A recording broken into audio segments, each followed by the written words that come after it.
Okay, guys, I just wanted to express my immediate displeasure and downright anger at something I saw online, and at first I thought maybe it was bogus. Now, I knew that a cell phone battery had to have some kind of charged circuitry. I assumed it was in the phone, but it's not. In fact, this is the tab off of a cell phone battery, and in behind it, you can see there's a lot of circuitry. This is an overcharge protection circuit, which is really handy. And so, on one hand, I want to applaud the guy for putting up a video on this, but I don't want to mention his name because he did a really bad thing. He recommended you dismantle a lithium-ion, lithium polymer bloody battery and told you nothing about the safety aspect. So I noticed a really bad smell coming from it, the battery, after I pulled that tab off, and you can see it's leaking like a stuck pig. I've got this submerged in cold water inside of a tin can that is itself filled with water. And if I were to pry that open, you would see inside of there is a battery, guys. You can see it in there. Okay, that is a lithium polymer battery. And what I will say to you is those bubbles leaking out are the chemicals that make up the internal chemistry of the battery. And what this guy should have done was said a couple of things about safety. For one, I've got this inside of here, and it's in case it pops. These batteries are very, very dangerous when they come in contact with air directly. And it's a good bloody thing that it was a very small leak that was created, and it's venting gases. Well, this has been going on for the last 20 minutes, and it hasn't stopped. It comes with a nasty smell. It's highly toxic, cancer-causing, all that fun stuff. And it is not what you want leaking in your house. He showed this like it was no big deal, when in fact it can be quite dangerous.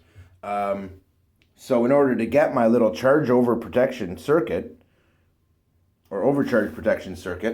I risked a fire in my house at my workshop, which I am not really impressed by. And so it's after midnight, and I am shooting this video because I didn't want to just leave it here. You can really see, if I zoom right in, it is leaking like a stuck pig, you guys. Because it pretty much is. And you can see how much material is coming up. And it's a lot. Now, this is dangerous to be breathing in. You do not want to do this. It's one of the reasons I've got it set up in my bathroom. I also own a snake.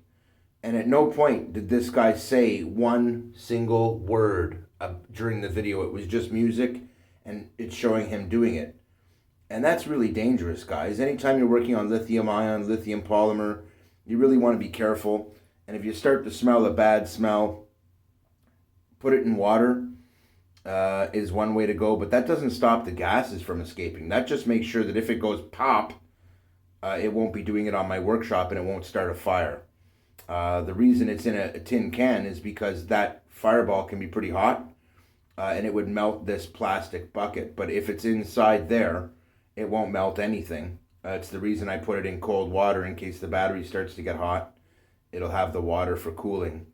And so this is still leaking like crazy, you guys. And you can see how much junk is really coming out of there. And I only put it in there initially because I wanted to see if it was leaking, to see if I had popped one of the cells. And I knew that this was a good way to go because it'll show me if anything is escaping. And as you can see, there is a ton of stuff escaping, and that's all gas. I mean, that's the kind of thing where I'm about to exit this room so I don't have to breathe it in. Anyway, I just wanted to do a quick video on this and say, okay, mister, you made your point. There is an a protection circuit in there to prevent it from overcharging, and that's really handy, and we can use this when I make my own battery packets. I can build in overcharge protection just by using a dead cell phone battery, which is awesome, and I love that he put that information out there, but I hate that he neglected to mention this. Keith out.